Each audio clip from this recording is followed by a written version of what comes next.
ఓం నమో వెంకటేశాయ. ఓం నమ శివాయ. అందరూ బాగుండాలి, అందులో నేను ఉండాలి. నమస్తే ఫ్రెండ్స్. ఇప్పుడు ఒక హాట్ టాపిక్ గురించి మాట్లాడుకుంటున్నాము.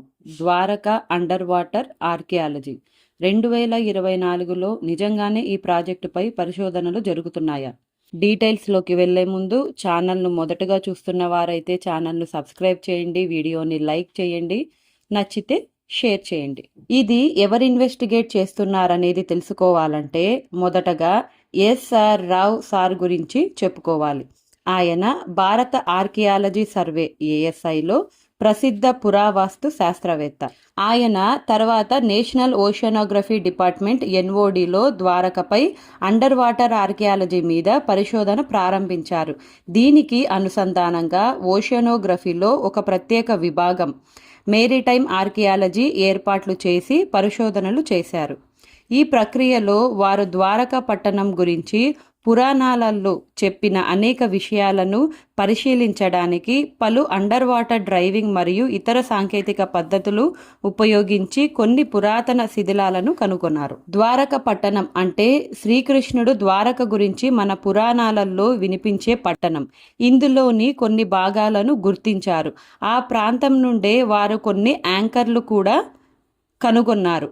ఇవి ఆ కాలంలో సముద్ర ప్రయాణంలో వాడిన పరికరాలు. వీటిని పరిశీలించి దాదాపు 1400 బీసీకి చెందినవి, అంటే మహాభారతం కాలం నాటివని తేల్చారు. ఇప్పుడు మహాభారత కాలానికి సంబంధించిన తేదీ గురించి ఒక పురావస్తు శాస్త్ర ఆర్కియాలజిస్ట్ నుంచి పరిగణించుకోవడం అంటే ఈ సమయాన్ని దాదాపు 1400 నుంచి 1500 బీసీగా తేల్చారు. ఇది దాదాపు ద్వారక పట్టణానికి సంబంధించిన కాలంతో సరిగ్గా సరిపోతుంది. మహాభారత కాలంపై జరిగిన పరిశోధన గురించి చెబితే ఈ కాలానికి సంబంధించిన అధ్యయనాలు ప్రముఖ పురావస్తు శాస్త్రవేత్త ప్రొఫెసర్ బి లాల్ గారు చేశారు. ఈయన హస్తినాపురం ప్రాంతంలో తవ్వకాలు అంటే ఎక్స్కవేషన్స్ జరిపి మహాభారత కాలం ఎలా ఉండేదో అనే దానిపై అధ్యయనం చేశారు. హస్తినాపురంలో తవ్వకాలు జరిగినప్పుడు వాయుపురాణంలో ప్రస్తావించబడిన ఒక ప్రళయం గురించి కూడా గుర్తింపు లభించింది.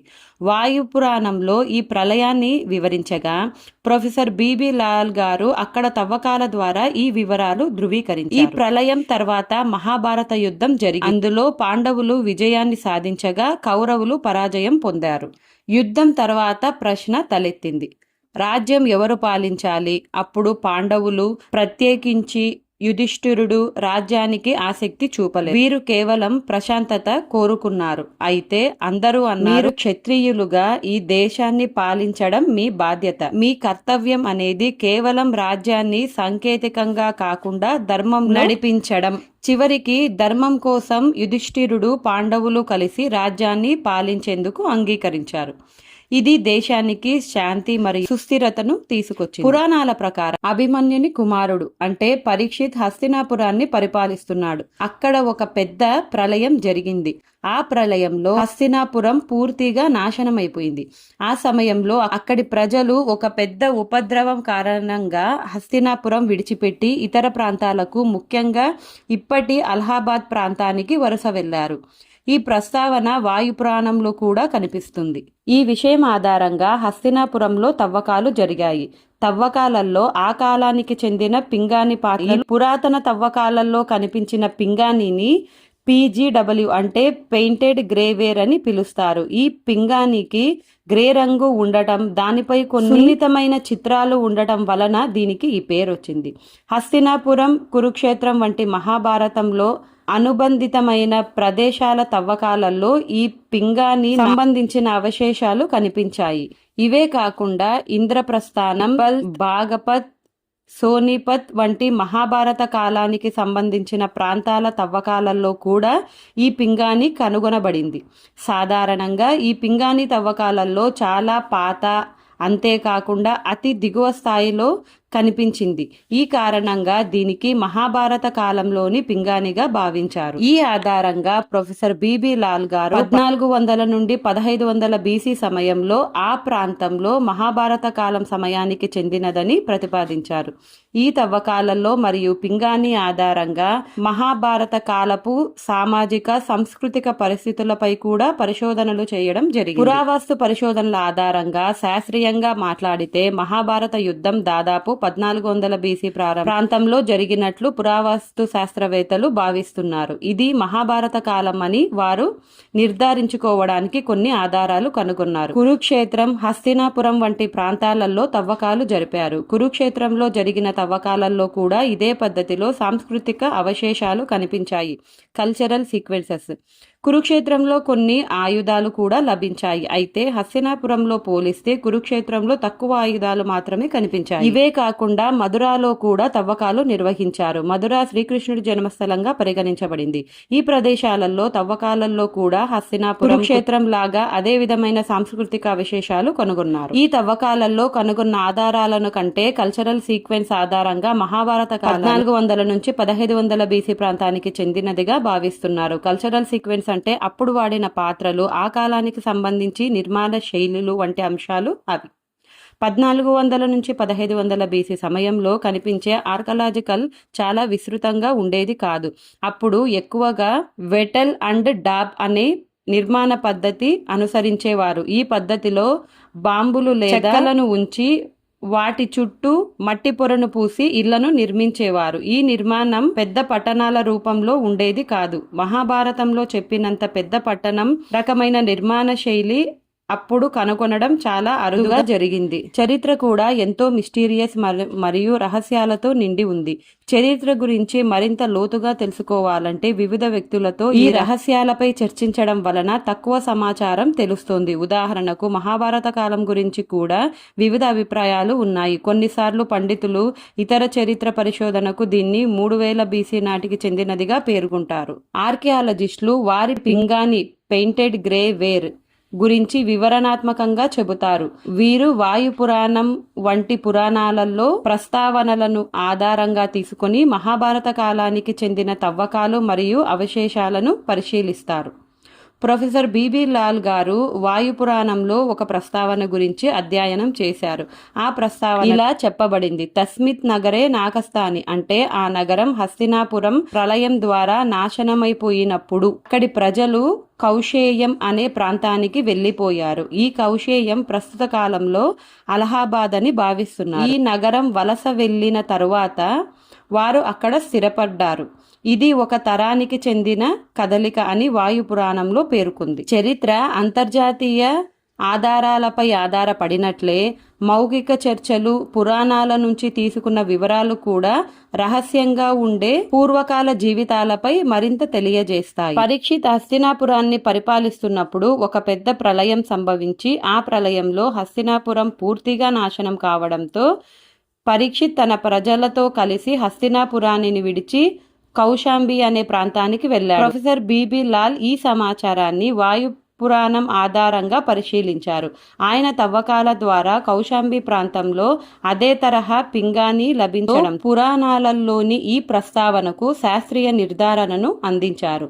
ప్రళయం అంటే మానవ సమాజంపై గణనీయ ప్రభావం చూపే ఆ భారీ విపత్తు. ఇది ప్రకృతి మార్పుల వల్ల సంభవించవచ్చు. ప్రపంచ చరిత్రలో ఈ తరహా ప్రళయాలు తరచూ జరుగుతున్నట్లు ఆధారాలు సూచిస్తున్నాయి. చాలాసార్లు ఇవి వాతావరణ మార్పులు లేదా కొన్ని సందర్భాలలో భూమిపై వర్షాలు లేదా ఇతర ఆర్థిక మార్పుల వలన సంభవిస్తాయి. ప్రస్తుతం మనం గ్లోబల్ వార్మింగ్ గురించి చర్చిస్తున్నాము. ఇది కూడా ఒక రకమైన క్లైమాటిక్ మార్పు. గ్లోబల్ వార్మింగ్ కాలుష్యం ముఖ్యమైన పాత్ర పోషిస్తుంది. కాలుష్యం కారణంగా వాతావరణం వేడిగా మారుతుంది. ఇది ప్రపంచ వాతావరణం మరియు పర్యావరణంపై ప్రళయంలా ప్రభావం చూపుతోంది. భూమి ప్రకృతి రీత్యా గ్లోబల్ వార్మింగ్ మరియు గ్లోబల్ కూలింగ్ అనే దశలను అనుభవిస్తోంది. ఈ క్రమంలో 4 ప్రధాన వామ్ పేజీలు ఉన్నాయి. వీటిని సన్, మిండల్ వంటి పేర్లతో పిలుస్తారు. ఈ క్లైమాటిక్ చాలా పెద్ద స్థాయిలో మార్పులు జరుగుతాయి. ఇవి అవగాహన చేసుకోవాలంటే మాక్రో టైమ్ స్కేల్స్ లో అవి ఎలా జరుగుతాయో చూడాలి. ఉదాహరణకు 4 సీజన్లు అని చెప్పినప్పుడు మనం ఒక సంవత్సరానికి సంబంధించిన వాతావరణం మార్పుల్ని అనుకుంటాం. కానీ ఇక్కడ మాట్లాడుతున్నది వందల వేల సంవత్సరాలలో జరిగే మార్పులు, వేల సంవత్సరాల కాల పరిణామంలో జరిగే మార్పులు. అంటే జియోలాజికల్ టైం, భూగర్భ కాల ఆధారంగా జరుగుతున్న సమీకరణాలు. కాబట్టి కొన్ని సందర్భాలలో ఆర్కియాలజికల్ టర్మ్స్ లో మాట్లాడితే, కొన్ని సందర్భాలలో జియోలాజికల్ టైం లైన్ ఎక్కువ ఆసక్తి కలిగి ఉండకపోయినా అంటే వీటిని చదవడం, తెలుసుకోవడం అవసరమే. ప్రపంచాన్ని అర్థం చేసుకోవాలంటే సీజనల్ మార్పులు మరియు వాతావరణ మార్పుల గురించి మానవ సమాజం ఎలా పరిణామం చెందుతుందో తెలుసు చాలా ముఖ్యమై ఉంటుంది. ఉదాహరణకు నక్షత్రాల కదలికలు, నక్షత్రాలు, జోష్యం వంటి అంశాలు అర్థం చేసుకోవడానికి మనం మన సమగ్ర అవగాహన కలిగి ఉండాలి. అలాగే ఎటువంటి ప్రాణి నివృత్తి అయ్యింది లేదా కొత్త ప్రాణి ఎలా పరిణామం చెందింది అనే విషయాలపై కూడా అధ్యయనం చేయాలి. ఇందులో బాగా మైక్రో అధ్యయనాలు చేయడం ద్వారా ఒక విషయాన్ని మరింత లోతుగా అర్థం చేసుకోవచ్చు. ఉదాహరణకు మహాభారతంలోని ఒక కథ ప్రకారం గాంధారి భగవంతుడైన శ్రీకృష్ణుడికి శాపం ఇచ్చింది.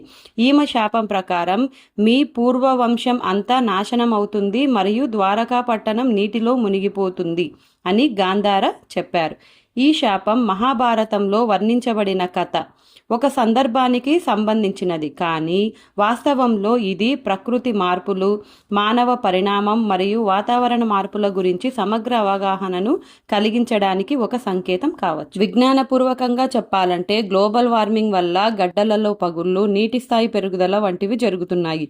ఈ కారణంగా ద్వారకా పట్టణం పునఃక్రియాశీలతకు దిగిపోయింది. ప్రస్తుతం ద్వారకా మరియు తమిళనాడులో ఉన్న కొన్ని ప్రాంతాలలో నీటిలో నిమగ్నమైన అవశేషాలు కనిపించాయి. ఆ ప్రాంతంలో ఆర్కియాలజికల్ ఎక్స్ప్లోరేషన్లు జరిపిన వాళ్ళు ప్రొఫెసర్ ఎస్ఆర్ రావు గారు.